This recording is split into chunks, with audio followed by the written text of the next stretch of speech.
episode of Just as Planned. I am your host, Christine Innes, and I'm so excited to be talking to the very beautiful Monique. Welcome to the show, lovely. Thank you. Thank you so much for having me, Christine. Lovely to Oh, be here. I'm excited. We get to talk all beautiful things, all about flowers and weddings and everything like that. So what a beautiful start. And for those Pretty in, stuff. I know, well, in Brisbane, it's raining and overcast today, so we're going to bring a little bit of sunshine for everyone as well. So I can get a little bit carried away. I would love for you to introduce yourself and your business and what is your key focus with weddings? So my name's Monique, obviously. I run Honey Button House, so a little florist in Timboom that's out in Queensland. We service from the sunny coast of Queen. And our main principles for wedding florals is to just integrate with the brides and grooms and their dreams. So we like to connect on a personal level, see what is meaningful to them, work with colour palettes, budgets, whatever they need, and make it magical. Yeah. That's what we're here for. And you've got the cutest little shop. Like, I've been in your shop. It's so, oh my God, it's so beautiful. Why weddings? Like, what is the one thing about weddings that gets you excited? Well, I've been working in the wedding industry since I was, well, like before I should have been, as a waitress, then as cake maker, as a wedding coordinator, as an entertainer, and then as a florist. So I have a lot of backgrounds in weddings, and seeing every aspect of weddings, every angle, they are a magical. And I just love being a part of them. So being able to provide a major service to a bride and groom on their wedding day is a dream, and it's always something that's going to live with them for the rest of their life. So it's a big important part of their life, and I get to be a part of it. So, Yeah. It's something so magical, isn't it? Like this is why I love doing this series, is because we talk to the vendors, because I always find like the wedding vendors are the hidden gems behind the day. Everyone gets to see the end product, but they don't get to see the people that's gone in behind the scenes. Yes. And there's a lot of work that goes to it. What are some of the trends that you're starting to see with the brides that you're talking to? Well, they're likely to get now out of trend. So I'm seeing more gothic brides, tropical brides, people just bringing in character rather than going off the Instagram trend. So I'm finding a real personalization is becoming a trend lately, which is amazing. It gives us such variety to work with. So I've seen like Lego wedding, wedding, and being able to try those things into florals is an awesome challenge, and I absolutely love it. Yeah. Yeah, definitely. I'm finding like the love story is getting incorporated, and it's not just a love story, it's the two personalities that are coming together with it, which is beautiful. What is the like, do you have that moment after the wedding and just like going, oh my goodness, that one's done? Like, because you know, yeah, like I know like the amount of detail that, you florists put into into making sure the bouquets, like the decorations, everything is all done. Yep. But is it like that sense like, oh my goodness, like I've got another one? Or is it that sense like going, oh my God, I'm just so glad that they able to see the vision and it all comes to life?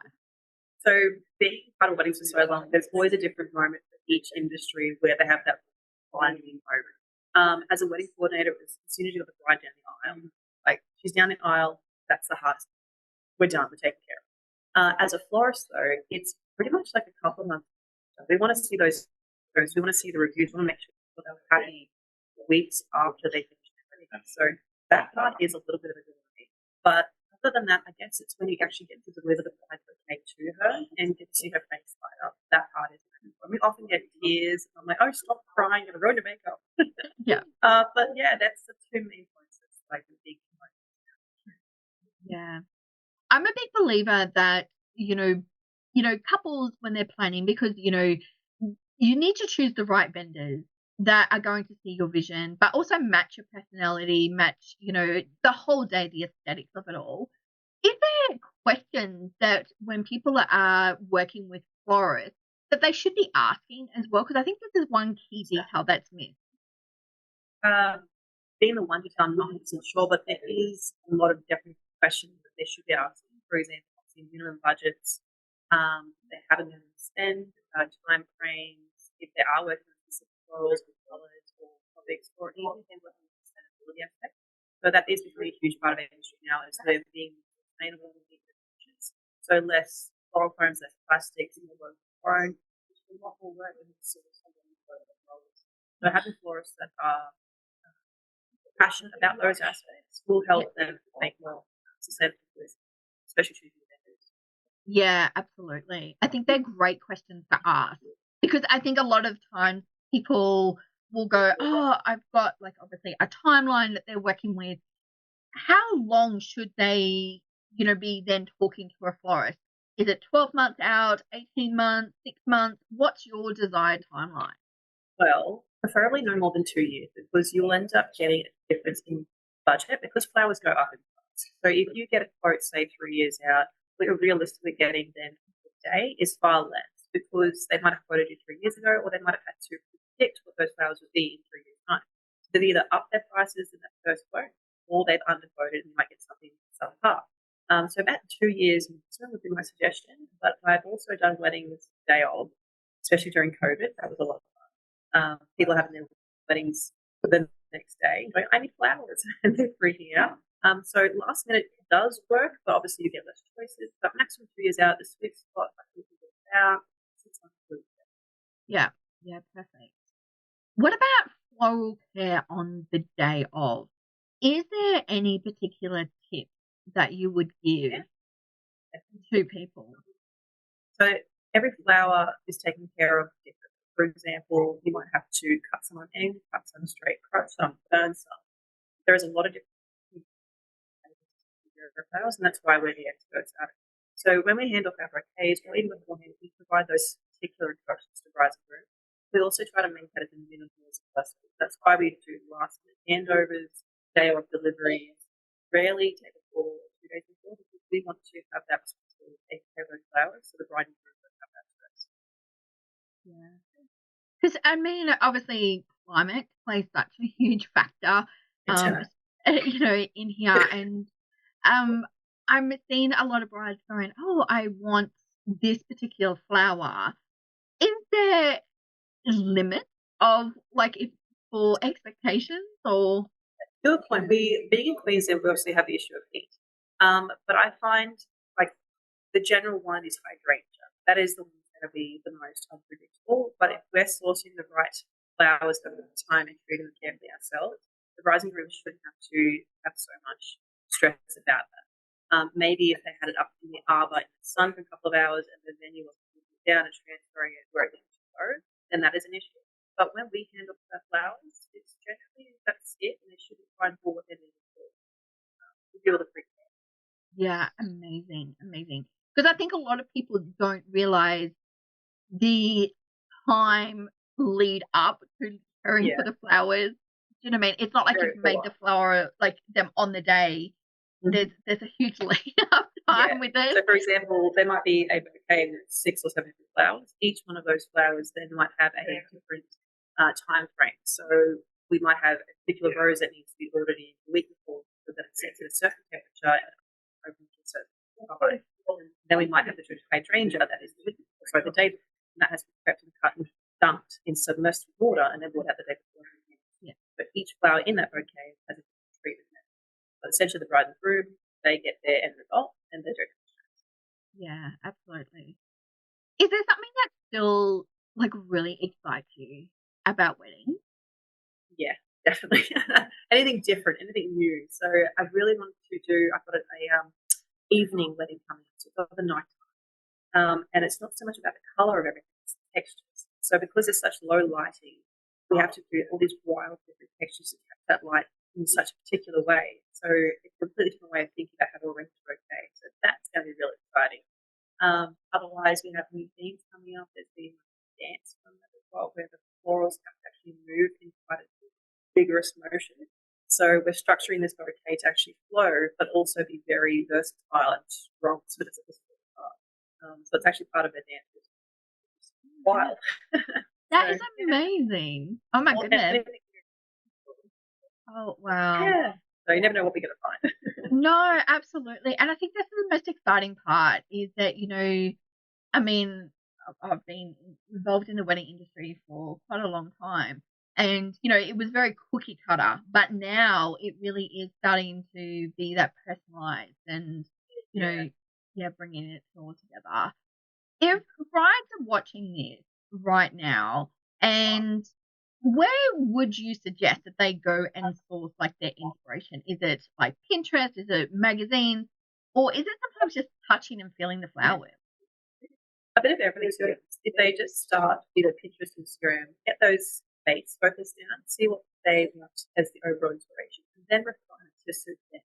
You might say, I really want a white weather, but then go, what kind of flowers do I want? Do I just want flowers? Do I want accentuated with tropical greenery or cottage greenery or native greenery? There's so many subcategories to all those genres and disciplines. So I think just find the base category that they want, base color, and then just add all those personal touches. Yeah. So I want to talk a little bit about business, because I think that a lot of people don't realize the moving parts of being a florist with it as well. What are some of the, like, if you were to go back when you first started, what would have been the pep talk that you would have really needed sort of back then? Cool. The business owner, and then specifically for weddings, it would just be trust your skills and just dive in. And then also to have a good buffer. Because of forestry the way it is, you might need to prepay for a lot of the florals, and getting that timing right, contracts and talk to the right through, and getting that payment. Also, dive in ordering the flowers, because flowers have to be pre-ordered and paid for, often before we get our final payment. So getting that timing right and then diving in with that buffer is all we can do. That's the best. But now that I'm getting a bit of a, I've got a decent buffer behind me now. So now that we've got this it's just rolling through now. So we have this easy to do step-by-step process where we know at certain dates we get our contracts, we get our payments, we get our orderings through, and now this is fail-safe. There's no nothing yes, it's but it's taken a year or so to get there. Yeah, absolutely. It's always a work in progress with it. What has been your biggest personal aha moment with being in, business, but also in the wedding industry? I'd have to say networking. So getting to know vendors better. So as I had such a broad wedding background, I obviously knew that talking to venues was great to do. But currently in the process of just getting all packages together and teaming up. So a venue is more likely to recommend a vendor who is confident, who can supply, who's going to deliver everything. So instilling that trust in other vendors is huge. So the networking and then that trust side of things is huge for this. Yeah, absolutely. And I am going to encourage everyone to come down if you're in the Brisbane Gold Coast area. Take a drive, because obviously Monique shop is it's so beautiful. It's really cute. I absolutely love it. The other thing too is I would love to know is sort of like what's one big, bold goal that you've got, like, a wedding theme or something like that you're just dying to get your hands on. Well, business goal at the moment is we're finally vying for the Olympics contract in a couple of years. So that's pretty up there. We've currently got all of Logan City Council contract. So the fact that all of the Logan City Council trust us with their florals is huge. And we've been smashing afterwards. And then, don't feel a piece.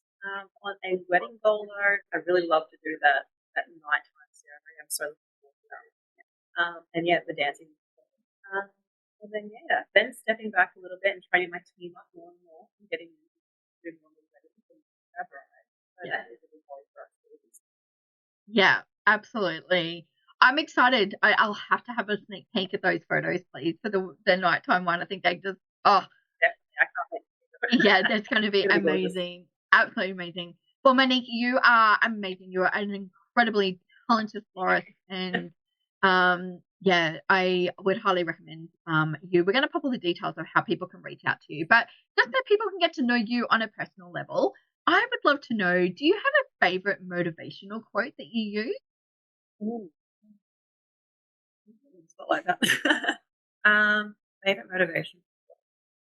Just the general life one would be making others happy. That's often what I talk to customers about, because that's one of our first conversations we had when we met. Was like, what if we didn't like this? It's to be happy making others happy. So as a florist, we get to make all those heavy moves really get lighter.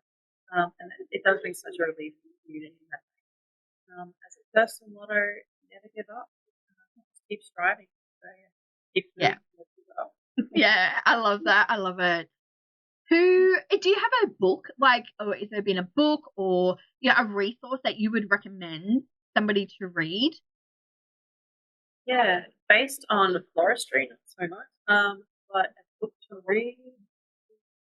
I started out reading a lot of adventure books when I was younger, and that's why I have this such drive to just fight for the unknown. Like I'm just keen to jump into whatever. I just love adventures. So any of those kinds of books were my favorite growing up. The Alchemist, another favorite. The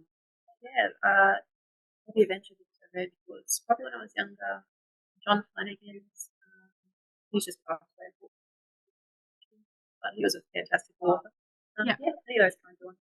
Bit of adventure, not so much about the business things, but that strive for something new.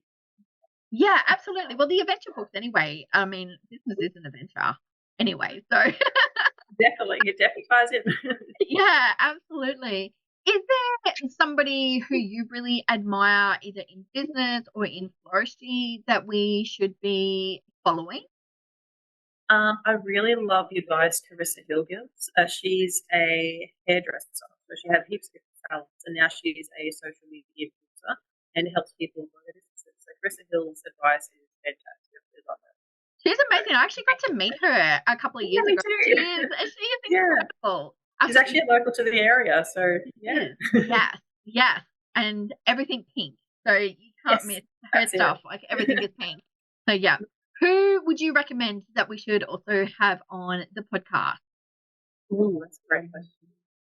In terms of other wedding vendors, did you because being an expensive I had I love Good Illusions and South Originals as both flower florists. They are fantastic. For your musics, RJ Unplugged, he's a fantastic musician. For DJs, Explosive Entertainment. For celebrants, we've got Rebecca, and I just can't remember her last name. Yeah. But yeah, no, there's a lot of people. That's something that has the great aspect of right as far as it's another style that you can recommend. You can have our own vendors. Yeah, absolutely. And I think it's really important to actually get to know other vendors and, like actually ask for their personal opinion of, who they've worked with as well. Because you want your day to go seamless. You want it to be, a cohesion with everybody. Yeah, absolutely. Well, thank you so much for being on the show. We're going to pop all the links of how people can reach out to you and come and visit your store. And if you've got, wedding flowers, if you've got any questions, pop them in below and we'll reach out to Monique and we'll get her response to them as well. Just remember when you're planning your special day, just make sure everything goes just as planned. So thank you, Monique, for being here today. Thank you so much. Have a good one.